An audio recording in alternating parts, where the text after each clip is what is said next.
The worst part of my healing process took 2.5 years, somewhere in there. I did group therapy, I did one-on-one counseling, and I was on medication because I wanted to not be on this earth anymore. The pain was so great and exhausting. I felt like I was crying myself to sleep and crying myself awake. I didn't want to go to sleep because at night when I slept, I would wake up with terrors, with memories of things that happened that were done to me that were like slow motion movies. I hated quiet moments because that's when those movies would flick on, and I felt like I was under attack all the time and I had no control over my grief and what was happening.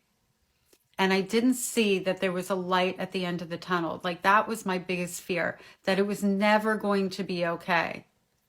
But the good news is the damage was repairable, is repairable. I just didn't see it at the time. And I'm so glad that I stuck with it and that I stayed the course. I didn't do it for me. I did it because I had children and I wanted to be there for them.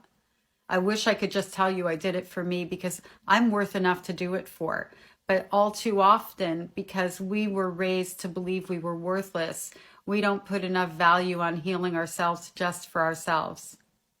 Today, as I speak about what I went through, I can tell you the damage is repairable. What my mother did to me doesn't stand in front of my life. It doesn't rule my life.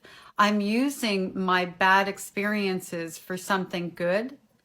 However, when I tell you stories about my mother, even if I'm emotionally impacted in that moment doesn't carry on anymore.